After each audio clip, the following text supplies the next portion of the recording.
Bharatiya Janata party से हमारे माननीय सत्येंद्रनाथ तिवारी जी, उस क्षेत्र के पूरा हम लोगों को पूरा उम्मीद है कि इस मामला को आने वाला विधानसभा के सत्र में पुरजोर तरीका से पेस्का को प्रखंड बनाने का मांग को लेकर के आवाज उठाएंगे। आज यदि अनुशंसा करते तो कल पेस्का को प्रखंड बनाने का दर्जा मिलता, लेकिन उनका इच्छा शक्ति क्षेत्र के विकास के प्रति नहीं रहा, उनका इच्छा शक्ति क्षेत्र में ठेकेदारी का पर्पस रहा। इसके चलते हम लोगों को पेस्का का प्रखंड का दर्जा नहीं मिल पाया। चूंकि डंडई प्रखंड का 2 पंचायत तसहार और झोतर जो है से काफी डंडई से उनको दूरी तय करना पड़ता है, इसलिए ये 5 पंचायत का जो सेंटर पेस्का आता है, चूंकि मार्केटिंग वगैरह आप देख रहे हो कि गढ़वा से जब आप चिनिया जाते हैं तो चिनिया मुख्य पथ पर ही 5 पंचायत ही जाते हैं। तो अगर पेस्का प्रखंड का निर्माण हो जाता है तो हम समझते हैं कि 5 पंचायत के जितने भी पंचायत वासी हैं वो बहुत ही उनको सहूलियत होगी, क्योंकि मेरावल में वहां से 25-30 किलोमीटर दूरी तय करना पड़ता है। और गढ़वा जिला के पेस्का का जो मांग है या कोई नई मांग नहीं है। मैं आपको बता दूं कि पेस्का प्रखंड 1956 में वहां पर इसका संचालन हो चुका था, लगभग 2 साल प्रखंड का संचालन हो चुका था। और उसके बाद वहां के कुछ कारणवश किसी कारणवश वह प्रखंड मेराव चला गया और फिर पेस्का को नाम हटा करके मेराव का निर्माण किया गया। मेराव से पहले पेस्का का प्रस्ताव है, लेकिन आज चूंकि हालांकि इसके मैंने उस क्षेत्र के लोग कई बार, चाहे राजनीतिक पार्टी हो, चाहे उस क्षेत्र के प्रबुद्ध नागरिक हो या वहां के स्थानीय जनप्रतिनिधि हो, पेस्का प्रखंड की मांग को लेकर लगातार आवाज उठाते रहे। चाहे किसी भी पार्टी की झारखंड में सरकार बनी, हमेशा आंदोलन करते रहे, हमेशा एक प्रतिनिधिमंडल बनाकर सरकार से मांग करते रहे। आप लोगों को मैं बता दूं कि जिस समय इस सूबे के मुख्यमंत्री माननीय श्री रघुवर दास जी थे, उस समय भी हम लोग वहां जाकर के मांग पत्र सौंपने का काम किए थे। उनके बाद इस राज्य के यशस्वी मुख्यमंत्री माननीय हेमंत सोरेन जी जब बने तो हम लोग एक बहुत बड़ा आशा जुगी कि उस समय जो नियमावली में त्रुटियां थी, निश्चित तौर पर माननीय हेमंत सोरेन जी उसमें संशोधन करके पेस्का को प्रखंड का दर्जा दिलाने में अहम भूमिका निभाएंगे। लेकिन उस समय भी यहाँ के गढ़वा विधानसभा के विधायक श्री मिथिलेश कुमार ठाकुर जी, चूंकि आप जान रहे हैं कि यहाँ के कैबिनेट मंत्री में भी उनका स्थान था, उनका पूरा आश्वासन था कि निश्चित तौर पर 5 साल के कार्यकाल में पेस्का को हम लोग प्रखंड का दर्जा दिला के रहेंगे। लेकिन वह आश्वासन हम लोग का आश्वासन तक ही सीमित रहा। लेकिन आज चूंकि हम लोग उम्मीद पर रहे कि माननीय पूर्व मंत्री या आशा दिए थे कि दोबारा सरकार बनने दीजिए, निश्चित तौर पर पेस्का को हम लोग पूरे झारखंड में अगर कोई पहला प्रखंड बनेगा तो पेस्का बनेगा।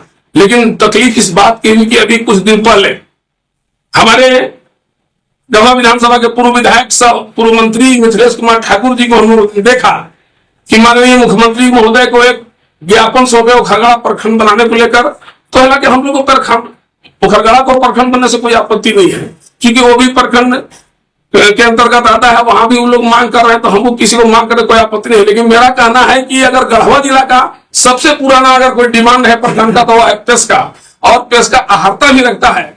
माननीय पूर्व मंत्री महोदय ने कहे कि रघुवर दास एक ऐसा नियम जटिल बना दिए हैं कि 18 पंचायत होना चाहिए या 7,000 आबादी होना चाहिए। तो हम माननीय पूर्व मंत्री महोदय को मैं बताना चाहूंगा कि आप इस क्षेत्र से प्रतिनिधित्व कर चुके और आज आप चुनाव हार चुके। आपको समझना चाहिए कि पेस्का प्रखंड अंतर्गत 5 पंचायत जो आते हैं, चामा, दुलवा, तीसरा, झोतर और तसरार, तो कोई ऐसा पंचायत नहीं है जिसमें मतदाता की संख्या 5,000 से 6,000 के बीच है।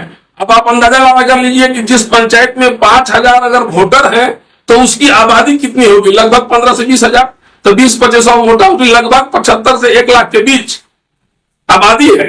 तो अब हमको आहर्ता के लिए 60,000 चाहिए। तो जब हम आहर्ता फुलफिल कर रहे हैं और 1956 से लेकर के अभी तक लगभग 70 साल से हमारी मांग हो रही है, तो आखिर पेस्का क्षेत्र के साथ क्यों भेदभाव हुआ? पूर्व मंत्री को इतना बड़ा आशीर्वाद हमारे क्षेत्र से मिला, हम लोग खुद उस पार्टी में थे। परसों हमने पार्टी से त्याग पत्र दिया यही सब कारण को लेकर के कि चूंकि हम स्थानीय मुद्दा को लेकर के जब हम अपनी आवाज को उठाना चाहे तो हमें प्रेशर उधर से मिलना शुरू हुआ। मैंने जनहित मुद्दा को लेकर के मैं तत्काल में पार्टी से त्याग पत्र देने का काम किया। चूंकि हमारी बेटी उसी क्षेत्र से जिला परिषद चुनाव जीती है, उससे पहले मैं भी चुनाव जीता था, तो जनता ने अपार समर्थन दे करके अगर हमें जनप्रतिनिधि बनाने का काम किया है तो मेरा दायित्व बनता है कि जो ज्वलंत मुद्दा है उस क्षेत्र का और जो पुरानी मांग है उस पर हम लोग खड़ा उतरे। यही सब बात को लेकर के माननीय पूर्व मंत्री महोदय को थोड़ा सा खराब लगा हमारी इस मांग को लेकर के। वो कभी नहीं चाह रहे हैं कि पेशका प्रखंड बने, लेकिन मैं पुनः उनसे भी मैं आग्रह करूंगा कि पेशका प्रखंड बनाने में आप अहम भूमिका निभाएं, आप भी सहयोग करें। निश्चित तौर पर जनता जिस तरह से आपको मान सम्मान दी है ही देगी, अन्यथा अगर आप भेदभाव करेंगे तो जनता तो भाई कोई बेवकूफ नहीं है, सारी बात को समझने के लिए तैयार है। इसलिए आप अगर पेशका के साथ भेदभाव करते हैं तो उस क्षेत्र का पब्लिक आंदोलन करने जानते हैं। आप जिस पार्टी में है वो खुद अपने से बोलते हैं कि झारखंड मुक्ति मोर्चा आंदोलनकारी पार्टी है, तो पेशका क्षेत्र के लोग भी आंदोलनकारी में पीछे नहीं है।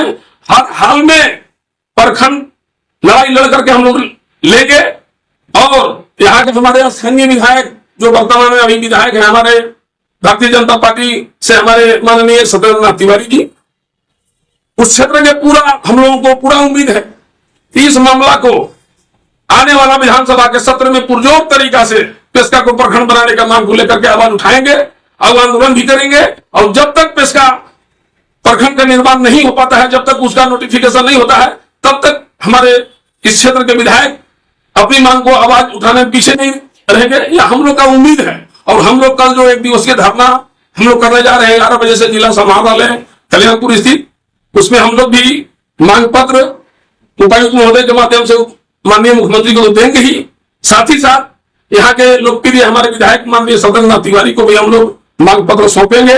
क्योंकि आज की तारीख में अगर विधानसभा में हमारा क्षेत्र का जो मुद्दा है अगर कोई उठाने का काम करेगा तो वह सत्येंद्र तिवारी, तो इसलिए उनका भी हम लोग सहयोग लेने के लिए तैयार है। और एक प्रतिनिधि मंडल बनाकर माननीय मुख्यमंत्री महोदय को हम लोग यह मांग को रखने का काम करेंगे। और जब तक हमारा मांग पूरा नहीं होगा तब तक पेशका प्रखंड बनाओ संघर्ष समिति के बैनर तले हम लोग मांग को रखते रहेंगे। हम लोग पीछे हटने वाले नहीं है और किसी को इधर धमके से हम लोग डरने वाले नहीं है। क्या नाम है?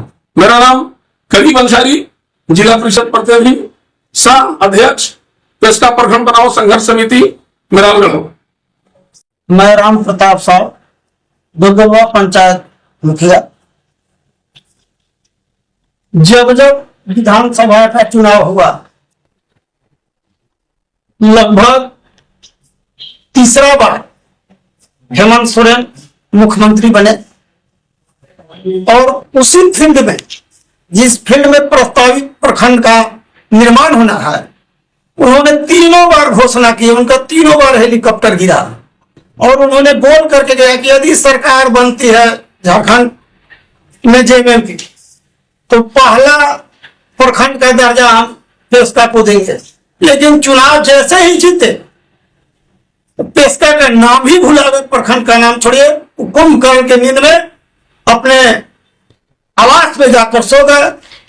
और हम लोग इस बार प्रतिज्ञा लिया है इस क्षेत्र के जनता कि जब तक हम लोग का पेशका को प्रखंड का दर्जा नहीं मिलेगा, हम लोग सड़क से लेकर सदन तक भी लड़ने का काम करेंगे।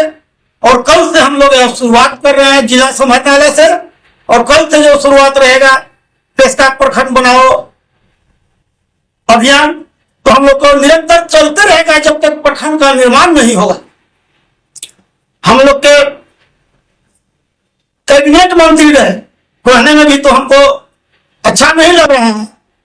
इन्होंने जब पेशका में इनका आगमन हुआ, वहां के बुजुर्ग लोग प्रखंड को मांग के लेकर के उनसे अमृत बोलते रहे, लेकिन उन्होंने यही आश्वासन दिया कि अगर कैबिनेट चलेगा तो हम प्रमुखता से पेशका को प्रखंड बनाने का मांग रखेंगे। भैया मैं जानना चाहता हूं उनसे, वो मुख्यमंत्री के बाद दूसरा मंत्री थे, तो उनको मांगना किससे था? वो खुद आज यदि अनुशंसा करते तो कल पेशका को प्रखंड बनाने का दर्जा मिलता। लेकिन उनका इच्छा शक्ति क्षेत्र के विकास के प्रति नहीं रहा, उनका इच्छा शक्ति क्षेत्र में ठेकेदारी का पर्पस रहा। इसके चलते हम लोगों को पेशका का प्रखंड का दर्जा नहीं मिल पाया। उन्होंने हम लोगों को छलने का काम किया है। जिस तरह से हम लोग के छलने का काम किए, जनता भी उनको छली है। और भविष्य में अगर प्रखंड नहीं बना तो वह नहीं बनने का जिम्मेवार स्थानीय मंत्री जो पूर्व मंत्री हैं उन्हीं का दोष है और उन्हीं का देन है कि हम लोग को पेशका का प्रखंड का दर्जा नहीं मिला। मैं पुनः उनसे कहना चाहता हूं कि आप अगर यदि भवकी दिखाते हैं तो भवकी गढ़वा विधानसभा और पेशकर के ग्रामीण जनता आपको उस भवकी से डरने वाले नहीं है। अब आपके अपने टेनर गढ़वा में खुल गया है यूथ स्पोर्ट्स एकेडमी, जहां सिखाई जाती हैं karate, self defence, wushu, judo, मुक्केबाजी, athletics, martial arts, skating, yoga, gymnastic, तलवारबाजी, तीरंदाजी, डांस और बहुत कुछ। यहाँ तक कि बंदूक चलाना और नान चाकू की ट्रेनिंग भी। बेटी बचाओ, बेटी पढ़ाओ, बेटी खेलाओ, बेटियों को बनाइए आत्मनिर्भर और निडर। महिलाओं के लिए विशेष सेल्फ डिफेंस ट्रेनिंग और नामांकन पूर्णतः निःशुल्क।